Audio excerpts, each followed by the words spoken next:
Oiê, vamos começar mais um episódio do Por Onde Andei. Hoje o papo é sobre gastronomia e se você tem curiosidade em saber bastidores de um programa de gastronomia na televisão, escuta esse episódio, fica com a gente até o final, porque a minha convidada vai te contar tudo sobre o assunto. Então seja bem-vinda, Luísa Cardoso. Muito obrigada, Bárbara, por me receber no Por Onde Andei. Tô animada para contar pro pessoal. É isso aí, ó, eu preciso começar esse episódio já contando pra todo mundo que a Luísa foi a convidada mais organizada que eu já tive na história desse podcast, porque ela simplesmente me mandou até as sugestões de tópicos pra gente conversar, mandou a bio dela completíssima, então assim, perfeita, porque ela fez metade do meu trabalho, eu achei isso Não, fantástico. basicamente me convidei de uma maneira completa para participar do podcast. Mas eu falei pra você, eu não gosto quando as pessoas se convidam e a única exceção, o que foge da regra é, se vai se convidar, tem que ter uma ideia muito legal, que foi o caso da Luísa. Eu achei muito legal a sua ideia, então a gente vai falar muito sobre isso ao longo desse episódio, mas eu queria que você já começasse falando quem é a Luísa, o que faz a Luísa. Ok. A Luísa é formada em Rádio, TV e Internet pela Faculdade Casper Libero. Eu trabalhei alguns anos na TV Gazeta, como produtora de programas de entretenimento. Passei também pelo Canal Rural, mas aí já era em jornalismo, né? Eu estava atuando justamente no jornalismo hard news do agronegócio, então foi uma época de bastante desafio também para mim. E hoje em dia eu apresento a previsão do tempo pela Climatempo e é exibido em vários canais, né? A Climatempo terceiriza esse serviço de previsão, de meteorologia, e Record Minas é uma das emissoras que eu passo, CBN, tem várias, Terra Viva. Então, hoje em dia, essa é a parte que eu mais lido, né, na minha vida profissional, a parte um. E a parte 2 também é ser gestora de comunicação de um grupo de restaurantes, do Sky Hall Garden e também do Sky Hall Terrace. Agora a gente abriu uma terceira unidade em Itajaí também, então é um grupo que está ficando cada vez maior, que precisa de atenção também. E é uma coisa que tem muito a ver com o que você fez no período que você estava como produtora do programa Todo Seu na TV Gazeta, que é um programa de variedades, mas que uma das pautas que você abordava era a gastronomia, né? Como que você foi para lá? Como que você foi trabalhar lá? Foi um estágio? Como que foi isso? Isso. Então, eu comecei na Gazeta, eu tinha 18 anos. Eu comecei como estagiária e uma das primeiras pautas que dão para as pessoas, no caso do programa do Ronivon, né, na época, quando você chegava para o programa nesse nível júnior, né, era justamente a gastronomia. Só que você, como estagiário, você fica primeiro observando um tempo como que funciona a produção, porque ela é um pouco complexa, né? E aí depois, quando eu fui efetivada, aí sim eu passei a cuidar de fato sozinha da gastronomia, que mais ou menos funcionava assim. Eu tinha que fazer pesquisas sobre restaurantes, no mínimo 3 estrelas, porque não sei se todo mundo sabe, mas o Ronivon, ele era um cantor da Jovem Guarda. Na época que o Roberto Carlos era o rei, ele era considerado príncipe. Mas, na minha opinião, ele era o Justin Bieber da época, porque ele era muito lindo. E, como as pessoas dizem, né? Berço de ouro. Então, o Rony, ele tinha uma vida muito boa, né? Ele é muito culto, justamente por todas as oportunidades que ele já teve na vida dele e tudo mais. E então ele conhecia muito sobre gastronomia e também sobre vinhos. O Rony é sommelier. E a condição dos restaurantes irem até o programa dele era que fosse no mínimo 3 estrelas. Então eu tinha que pesquisar restaurantes em São Paulo, que graças a Deus São Paulo tem um monte de opção, né? É o que não A falta. metrópole da gastronomia E analisasse o perfil do restaurante e conversava com o programa. Muitas vezes eu fazia visita nos restaurantes, conhecia os cardápios, os próprios assessores dos restaurantes convidavam, ou então os próprios chefes.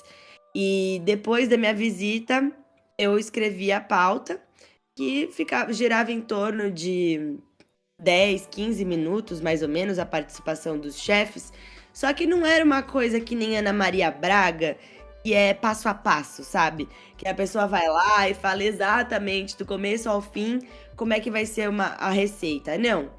Ali era algo mais requintado, né? Então o chefe ia lá, apresentava a entrada principal e sobremesa, né? Falava pro Ronivon e pro convidado, porque era sempre o chefe participando junto com um convidado, e depois que o chefe serviu o prato, os convidados, no caso, né? O convidado e o Rony faziam a avaliação do prato. A avaliação não que nem no MasterChef, né? Assim, falava se gostou ou se achou o sabor muito diferente, algo do tipo. E então a pauta era isso, eram 15 minutos mais ou menos dessa participação, com o chefe finalizando o prato ali e também contando um pouco da trajetória dele até servir de fato o que ele preparou. Aham. E tinha algumas imagens externas, tipo, vocês iam até o restaurante pra gravar lá e exibir isso no programa ou não? Era tudo 100% ali no estúdio com os chefes?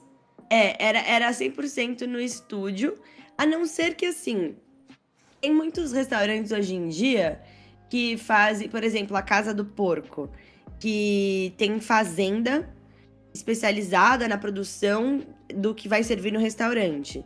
Então, às vezes a gente usava reportagens para cobrir esse tipo de pauta, né? Que tem a ver a fazenda com o restaurante. Então, ele ia lá. Ou se não, por exemplo, o chefe, ele serve a salada da horta que ele mesmo planta no topo do prédio, não sei aonde, entendeu? Aí a gente ia lá e gravava e exibia, mas era raro, a maior parte do tempo mesmo era uma participação ali na TV. Só que o que é curioso é que quando a gente imagina, né, uma produção de gastronomia, eu não sei o nível do detalhe que a galera imagina que é, porque assim, vamos supor que eu tô te convidando, Bárbara.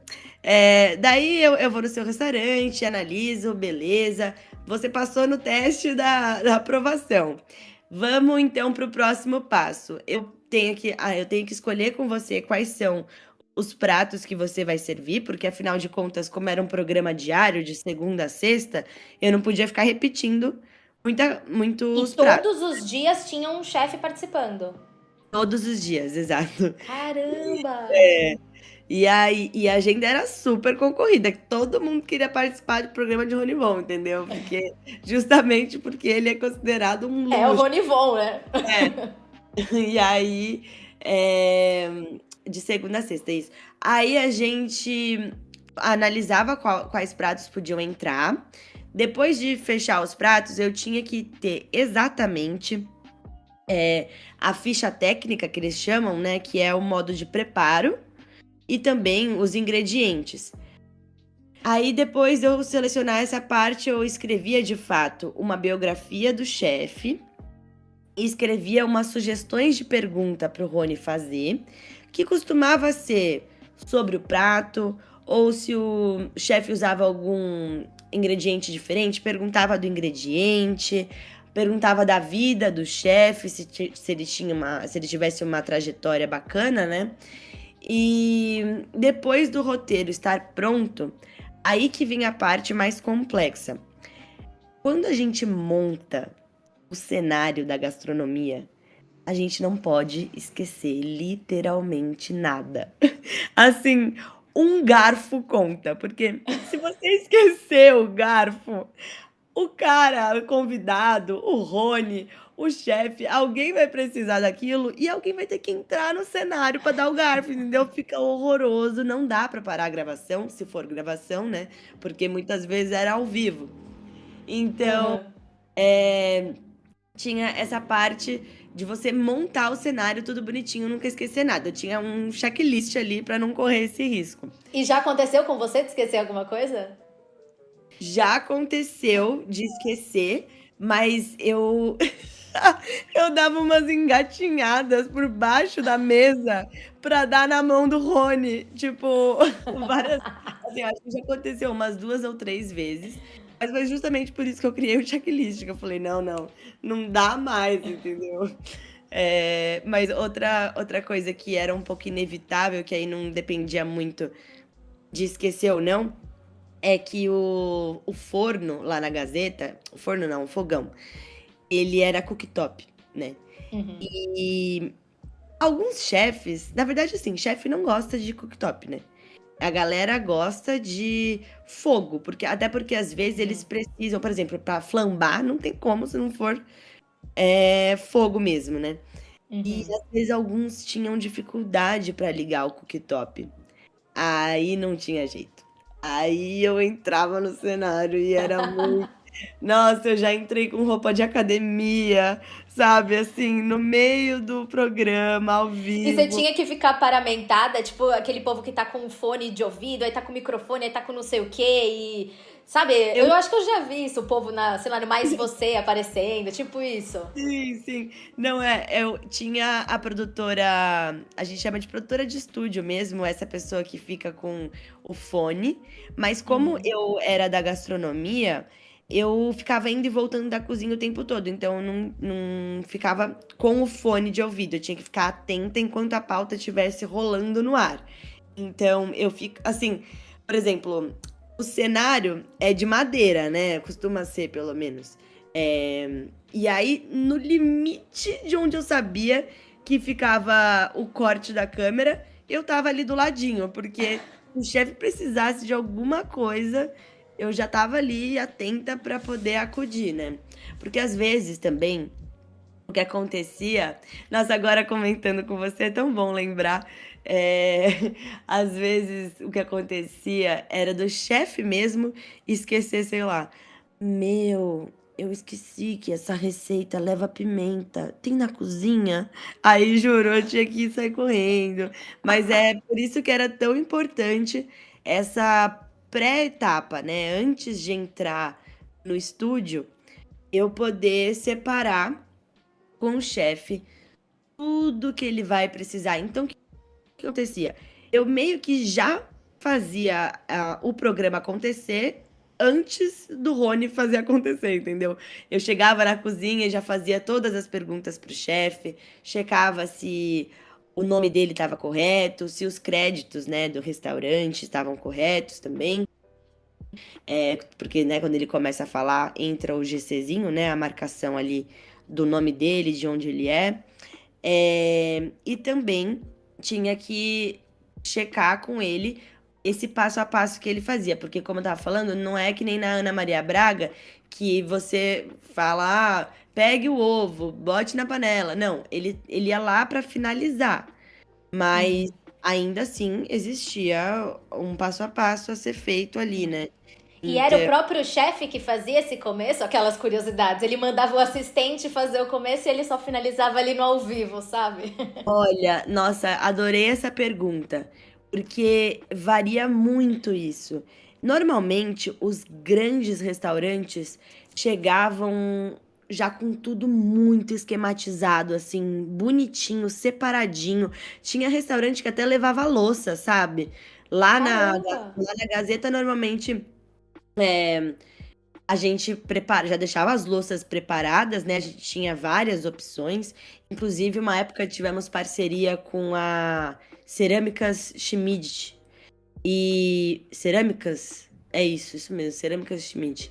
Que é uma linha super fina, né? De prato, enfim. E tinha restaurante que já chegava com, a gente chama de mise en place, né? Quando estão todos os ingredientes separadinhos, já cortadinhos, no jeito para preparar a comida. Então a gente percebia essa diferença. Restaurante grande, normalmente é sous-chefe que prepara assim. E aí, muitos deles, inclusive, levavam o sous-chefe, porque assim, a gente gravava no ar, né, o chefe finalizando, mas antes de ir pro ar já tinha um exemplo ali de como ficaria, de como é o pronto. Então, antes da gente entrar no cenário, tinha que ter um prato pronto pra galera já saber o que, que o chefe ia preparar ali. Então, muitas vezes, quando o restaurante era grande, o sous-chefe ia junto, preparava o prato e o chefe entrava só pra fazer o guarda-graça mesmo ali no cenário. Mas muito legal participar dessa produção, porque você não tem noção como o meu paladar evoluiu. Cara, eu entrei na Gazeta com um paladar infantil, saí de lá comendo até pedra temperada.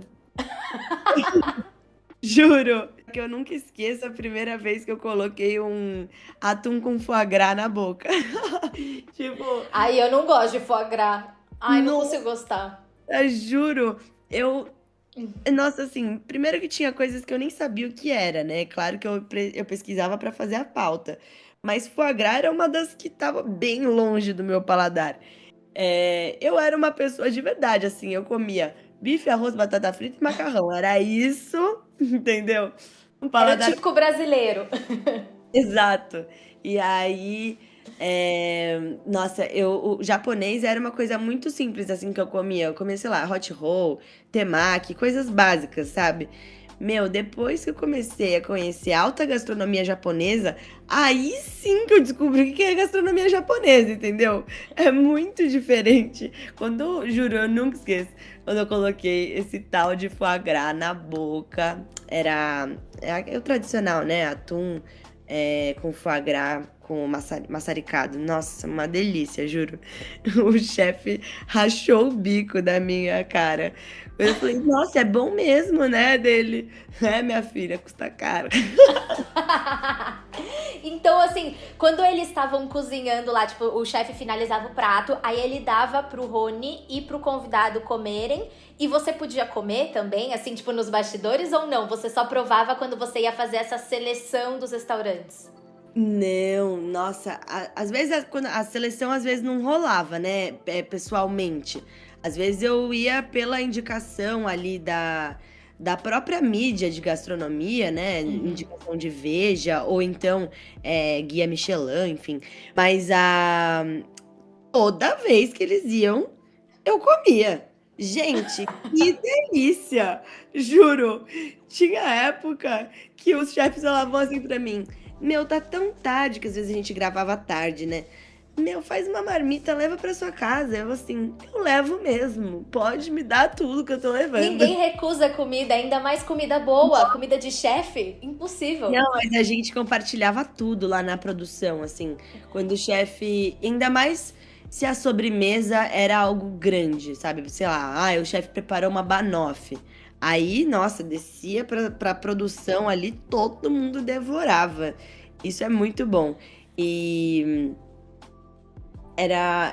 a experiência, assim, de ter diariamente contato com chefes, no mínimo 3 estrelas, imagina o nojo que eu não virei, né? Depois. Agora só pode te convidar pra comer em restaurante que o ticket médio é tipo assim, R$ 200 pra cima. Abaixo disso, ninguém convida mais a Luísa. Comer um Não, podrão, nunca mais. não é brincadeira. Eu sou fácil de agradar, conquistada pelo estômago, mas é que, de fato, a gente aprende muito numa experiência dessa. Lógico. Uhum. Inclusive, você tinha já interesse por gastronomia antes de começar a trabalhar com isso? Ou não era uma coisa assim, tipo, você não tinha nada. Você falou que você tinha o paladar mais infantil, mas assim, vontade de entender e de passear pra conhecer restaurantes, você não tinha nada de vontade disso? Tipo, caiu de paraquedas. Então, eu sempre. Essa vontade de passear, sim. Mas eu sempre acabava nos mesmos pratos, né? Então aflorou essa parte de experimentar novos sabores, eh, novas culinárias também, né? Esses dias até experimentei um prato vietnamita, que eu antes nunca tinha tido contato. Eu tenho certeza que se eu não tivesse tido a experiência lá no Rony, eu ainda ia estar em passos lentos com essa evolução. Aham. Mas foi realmente eu caí um pouco de paraquedas, sim. O que eu gostava de fazer era me arriscar na cozinha. Nossa, inclusive eu tenho uma história muito boa pra contar dos bastidores. Ai, meu Deus, eu quero saber. Eu acho que os bastidores é a melhor parte. Porque todo mundo quer saber o que acontece por trás das câmeras. Na frente das câmeras a gente já vê. Você liga a televisão e assiste o programa. Vai, conta. Nossa, não, teve uma vez que a gente estava fazendo um programa especial de candidatos a governadores. E os governadores, os candidatos, quer dizer, né? Eles tinham que preparar um prato pro Rony. E um deles, não vou citar, né, o nome, quis preparar uma casquinha de siri. E eu até pensei, nossa, gente, mas o homem cozinha muito, né? Porque casquinha de siri, ok. Aí fiz com ele ali, com ele não, né? Com a equipe da assessoria dele toda, o levantamento dos ingredientes e etc. Deixei tudo separadinho, beleza. Aí na hora que o candidato chegou para gravar o programa, ele falou assim: Viu, Luísa? Eu não sei fazer casquinha de siri, não, você sabe? Gente, Eu falei, quê? E ele, não, eu achava assim que era só uma brincadeira ali na frente das câmeras, não. Eu vou ter que fazer? gente chocada. Juro. E assim, claramente, não foi falta de aviso, né? Ele sabia que ele tinha que fazer. Eu acho que ele quis impressionar as pessoas com o prato que ele escolheu. Meu, eu só sei que eu tive basicamente 1 hora pra fazer uma casquinha de siri. E assim, eu nunca tinha comido casquinha de siri na minha vida. Juro. Eu só sei que eu abri a internet ali, pesquisei modo de preparo, comecei, mão na massa. Ainda peguei um monte de gente que tava lá na cozinha e falei, vai todo mundo fazer comigo, gente. Não tem condição, assim, a gente tem 1 hora pra entrar no programa, eu preciso da casquinha de siri. Se esse homem fez ou não fez, tanto faz, vou ter que fazer. Não Aí, acredito. juro, nunca tinha comido a casquinha de siri, fiz a casquinha de siri. Ele, durante o programa, juro, eu nunca vou esquecer disso também. Ele colocou a casquinha de siri pra gratinar no forno, né? E aí, quando ele tirou, serviu pro Rony e tal. O Rony comeu e falou que tava uma delícia. Aí ele falou assim: ai, Rony, é porque quando a gente faz com amor, juro, Não tô acreditando. ele A falou isso. audácia. Eu não acredito, gente. Juro, tem de cara de pau. Não tem. Gente, que história maravilhosa. Tem umas coisas que a gente é muito simples, assim, né? Que a gente não pensa. Por exemplo, chegou um chefe uma vez com um saco de gelo, né? E aí ele precisava quebrar o gelo. E eu sempre tava ali com eles na cozinha, ajudando, né? Pra agilizar o processo. Como uma boa universitária, peguei o saco de gelo e comecei a bater no chão pra quebrar o gelo. Meu, o chefe falou assim: que é isso? Que é isso? Aí eu, ué, tô batendo pra quebrar o gelo dele. Não, você tá louca? Favelada? Ele falou desse jeito. Meu, pega o rolo de macarrão e bate no saco. Não se faz isso de bater o saco de gelo no chão. Gente, tô chocada.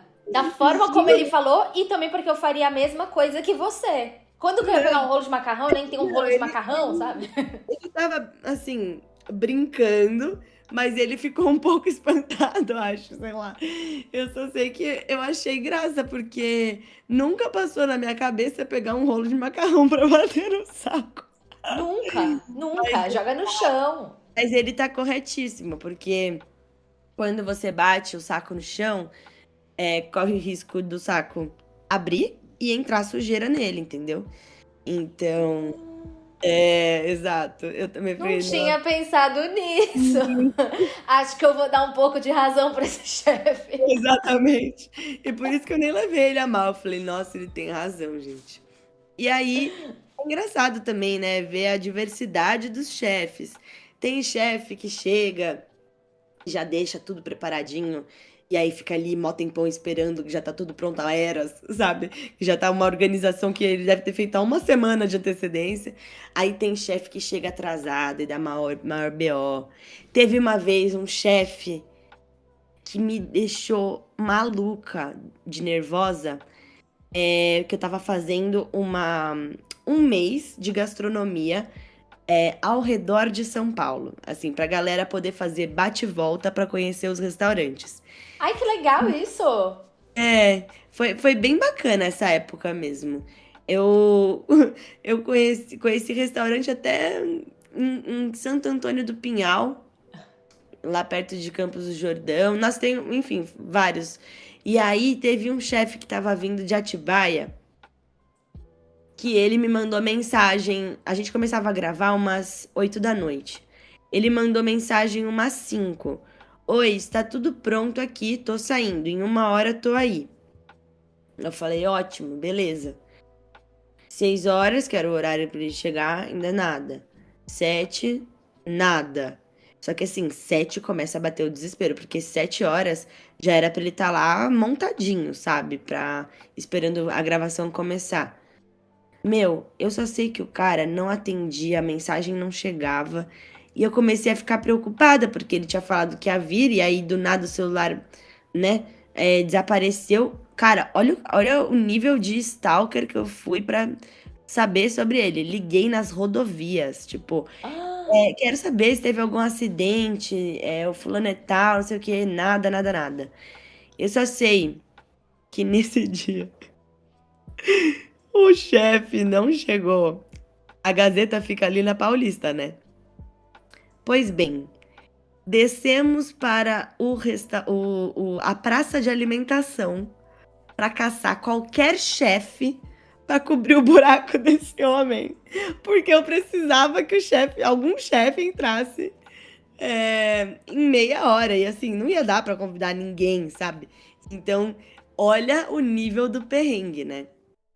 Meia hora a gente desceu lá e um chefe do Top Center foi atender o nosso pedido. E ele. gente, você lembra o que ele cozinhou? Nossa, não, eu não vou ser capaz de lembrar. Mas eu acho que era alguma coisa com camarão. Pô, ele E. ainda conseguiu então fazer uma coisa legal, né? Porque Sim, assim, se fosse a qualquer cozinha pessoa ia fazer um dele. ovo frito, né? Não, não. A cozinha dele tava à mega disposição ali, tudo pré-pronto também, né? Do lado no shopping. Mas mesmo Uhum. assim, não foi um caso exemplar, porque afinal de contas, quase nenhum restaurante de praça de alimentação poderia participar do programa, né? A gente pegou uma opção que era, é, assim, não era restaurante de praça de alimentação, mas esses que ficam dentro do shopping, sabe? E, enfim, ele supriu a nossa necessidade ali e tal, e no dia seguinte o chefe apareceu. E eu tava puta, né? Eu já tava tipo, esse cara miou comigo. E ainda nem bateu o carro, porque eu liguei pra perguntar. Eu fui atrás de perguntar. Meu, olha isso, o cara teve uma arritmia indo pra Gazeta. Gente, Ele teve uma arritmia no meio do. Então, assim, um produtor de gastronomia tem que lidar com tudo isso, entendeu? Tem que lidar também, que é importante, intolerância.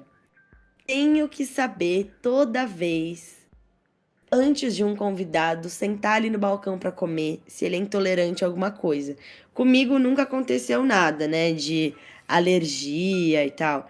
Mas antes de mim, eu sei que tiveram casos de convidado dar uma engasgada, assim, porque era alérgico a uma dos ingredientes que estava na comida.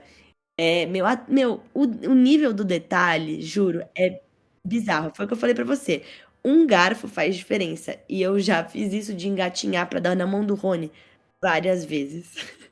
Pra ficar. aí tem também a questão que, assim, é um programa ao vivo. Então, se não fosse ao vivo, você ainda dava seus pulos, você se virava, você dava um jeito. Ao vivo, não tem como. Não tem.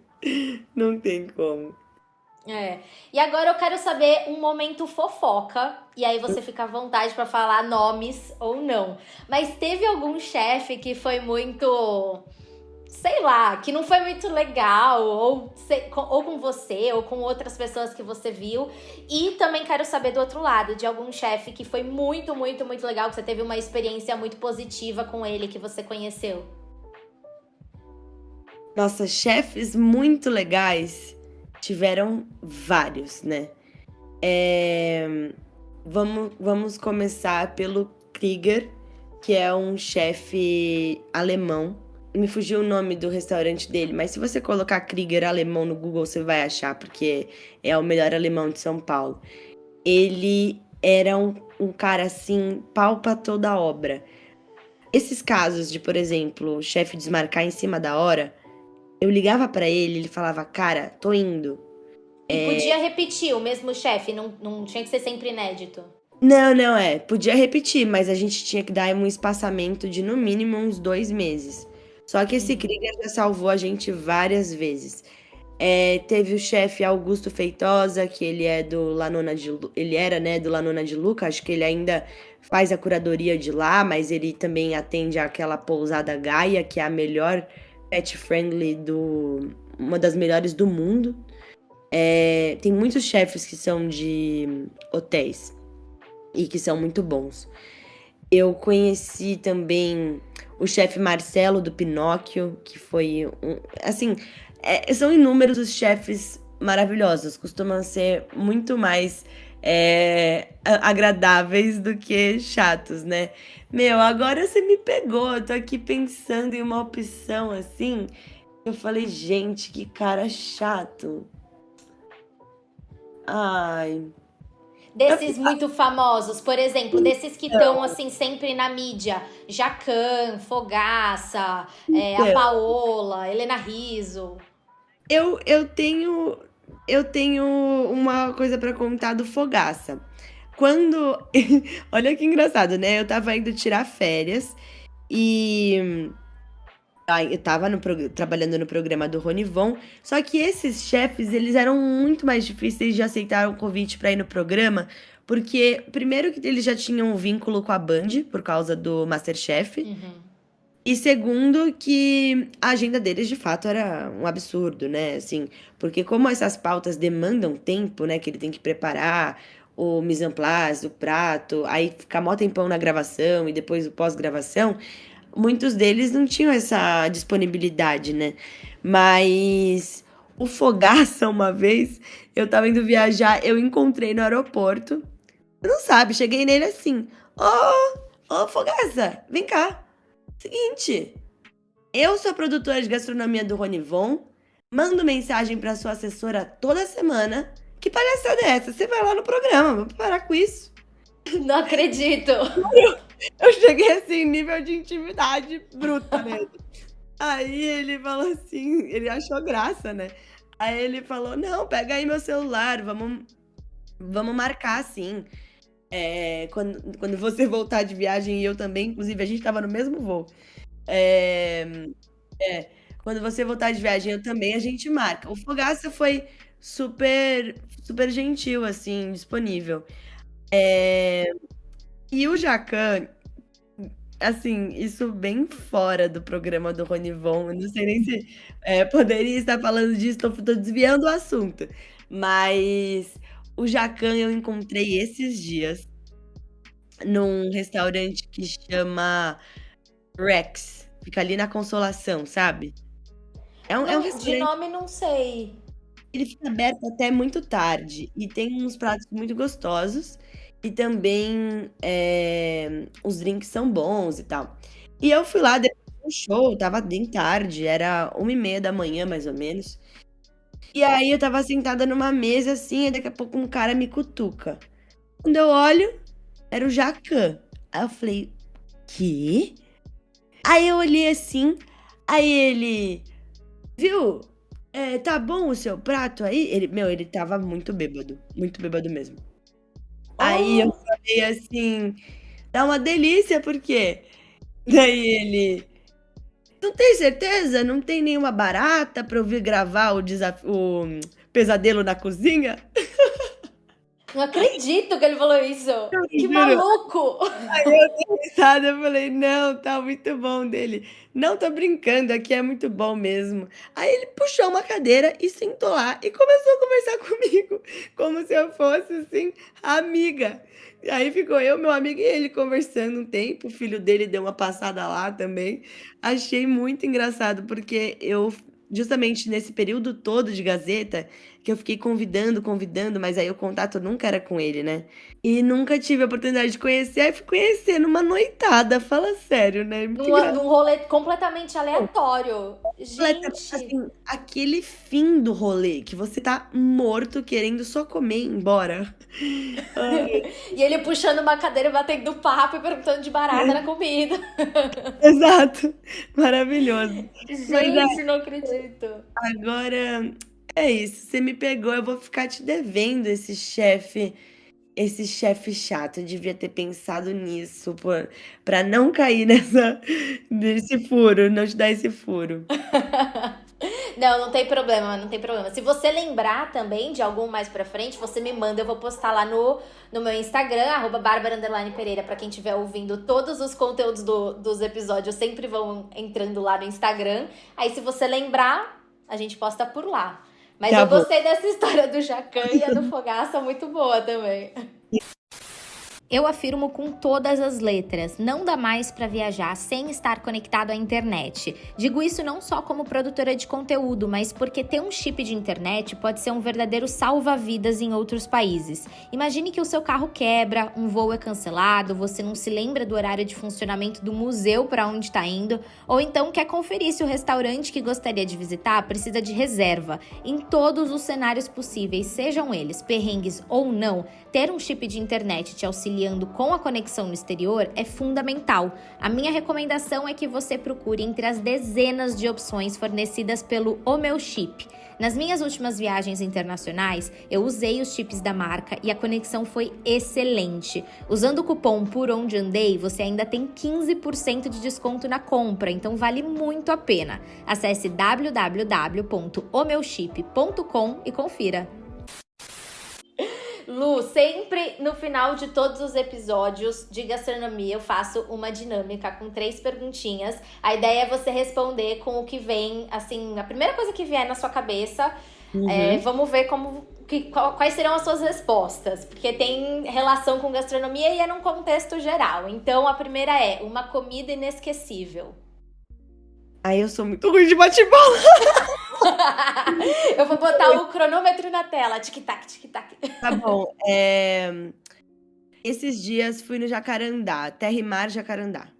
Boa. Tem algum prato lá específico que você gostou muito, muito, muito? Então, o Terra e Mar. Ah, é o nome do prato, terra e mar. Isso, é. Ah, tá bom, show. E a sua companhia preferida pra comer? Meus amigos mesmo. E o seu restaurante dos sonhos?